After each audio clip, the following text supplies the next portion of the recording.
Is your Crunchyroll subscription getting cheaper? Is the final season of Attack on Titan in trouble? And we have a major Bleach update we gotta talk about. Here are a few news stories I think you should know about if you're an anime fan. So as we all know, there are some heavy hitters when it comes to streaming services that provide exclusively anime content. Crunchyroll, Funimation, High Dive is a new one that's trying to get into the game. But for the longest time, it was Funimation and Crunchyroll. Those are the two biggest things if we wanted to watch anime legally. But recently, Sony has merged Crunchyroll and Funimation, so their libraries are gonna be one huge, gigantic anime gargantuan thing. Which is pretty cool for consumers, I feel like, especially if you're an anime fan. No longer will you need to juggle multiple subscriptions between the two. The process isn't complete yet. For example, Fulikuli is available in English dub over on Funimation, their streaming service. But if you go on over to Crunchyroll, they don't have Fulikuli, that original season. They don't even have it in the sub. I'm pretty sure word on the street is that they're slowly migrating the libraries, merging them into just one big thing.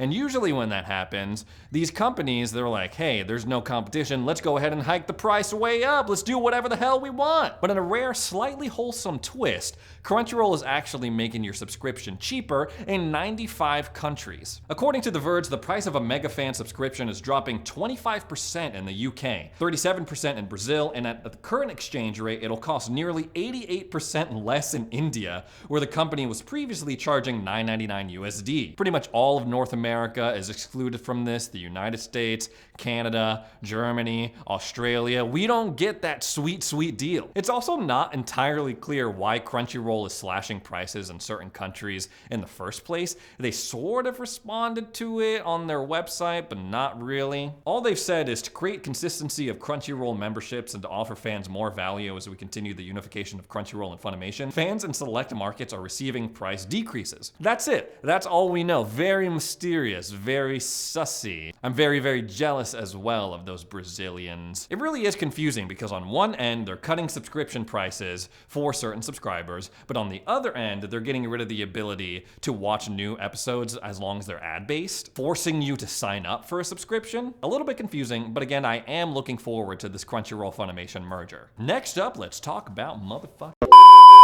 The ending of Attack on Titan has been a hotly debated topic in the community. There's one camp of people that say it is trash, it sucks, it's booty cheeks, forget it. And there's some people that are like, actually, I think it's pretty good, I think it wraps nicely. Very contentious. You'll be surprised to know that the staff at MAPPA, who is the studio that animates the final season of Attack on Titan, had a very different reaction. According to comicbook.com, the staff at MAPPA, when they were reading through the final chapter of Attack on Titan, the manga, they were thinking to themselves, holy crap, this stuff looks crazy. I have no idea how we're gonna be able to animate this in time and get it out for people to watch. This is insane. I don't know how we're gonna do it. Do you think video game crunches are bad? Like, the executive producer of the show literally says, when we were working on the final season part 1, we saw the end of the manga in the last battle. We lost hope. We lost hope? That's not encouraging at all if you're a fan of the anime, because we didn't know how we were going to adapt the final Attack on Titan fight. However, we want to finish working on the anime despite the difficulties. After all, the whole team is committed and determined to complete it to the end. Now, that is a reaction that I've never personally taken into account. Usually when I'm reading manga, and I feel like a lot of you out there are reading manga, you're reading through it and you're thinking, wow, this would be so crazy to see animated. I can only imagine it in my wildest dreams. MAPPA saw the final chapter of Attack on Titan, the final fight, and was like, oh crap, I don't know if do this. I don't know if we're gonna have to delay the anime. I don't know what's gonna go on, but we're gonna have to try. I know a lot of people had their own opinions about when MAPPA took over Attack on Titan versus the first 3 seasons that were animated by Wit Studios. But the series composer himself says that I really feel like this shift from Wit to MAPPA has been really great for the series. I feel like they really capture the tone of that final arc really well. This kind of feeling of despair, this darker tone that MAPPA has in its other anime projects like Jujutsu Kaisen, for example, and Chainsaw Man coming up. And me personally, I love what they have done so far with the final season. It is kind of whack that they came out and they were like, the final season of Attack on Titan, and they were like, okay, that was just part 1, there's gonna be a part 2, and okay, no, there's still more, that was part 1, part 2, there's gonna be 3 parts to this final season. I don't really appreciate that fake out, but I am a fan of what MAPPA has been doing. Next up, let's talk about Bleach. Chances are, if you are watching this channel, you know what Bleach Bleach is.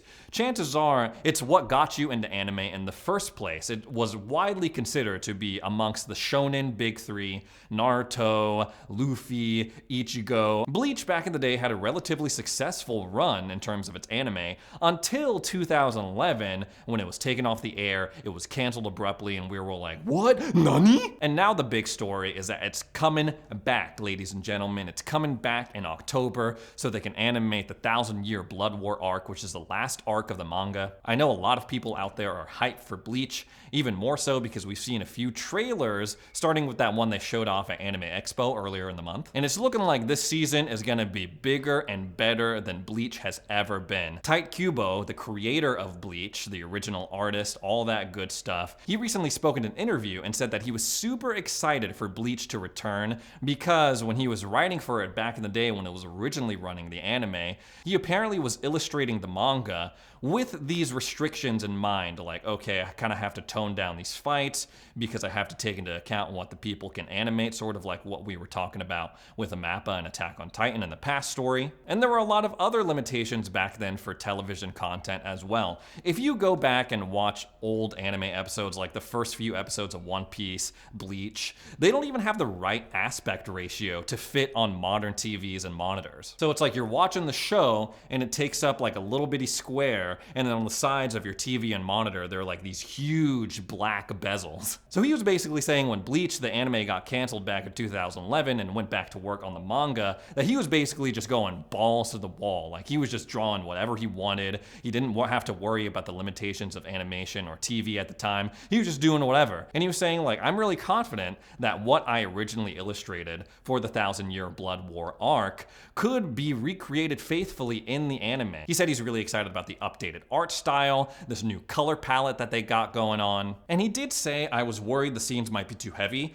if it was ever animated, and I didn't want them to be cut from the anime. But I'm pretty confident that this arc will be animated faithfully without those heavier scenes being cut. So what that sounds like to me, guys, is that this new arc of the anime is gonna be bigger, better, bloodier, less censored than anything we've seen before from Bleach. So over the past few months, anime conventions have come back in full swing, pretty much. I was there for a hot second at Anime Expo. I had myself a good time. It was pretty crazy, but it was a good time overall. I know they also wrapped up MetroCon. I know MomoCon was back in full force as well. But what if I told you there was an alternative anime convention that takes place entirely on a cruise ship? I'm talking about Gacucon. Now, honestly, I was just mindlessly scrolling through TikTok and I saw this account, and it was this girl in cosplay, and she was saying, I'm on an anime cruise, and this is my look for the first day. And I was like, what the heck is this? So I went into the comments, and everyone was like, also equally confused. They were like, I've never heard of an anime cruise.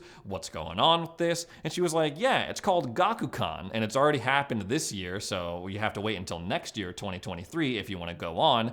But then I was like, okay, I gotta look into this myself, where it literally looks like a bunch of people who enjoy anime go on this cruise together and like go to the beach and like do cruise things. I don't know, I've never actually personally been on a cruise. The event description is looking for your 2023 geeky gaming need to show my cosplay to everyone vacation.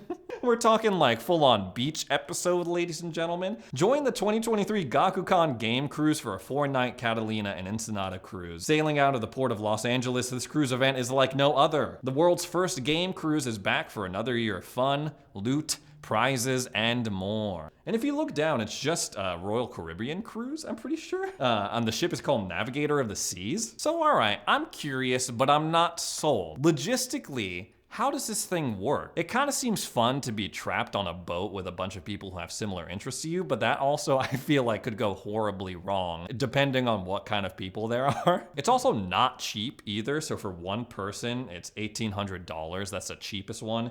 And it goes all the way up to $5,000 for a package of 4. So I guess if you get 3 other people to go along with you, it is sort of like you're saving a little bit of money, I guess. Oh, here it is. They also offer monthly packages, so you can pay for your cruise in just 10 easy payments of $200. I don't know, guys. I thought this was interesting enough. Like I said, maybe if I went for free, I would be interested in going, down for going, but I don't know if I'm willing to shell out almost $2,000 for something like this. You know, if I show up to a con and I'm not really feeling it, or it's too crowded or something like that, I could always just leave. But here it's like, you're on a boat, bro. Like, you're on a boat. You gotta see it through to the end. Anyway, guys, that's all the anime news I have for today. If you are interested in anime news updates, anime rants, or if you just want to let me know what kind of anime you're watching right now, let me know down in the comments.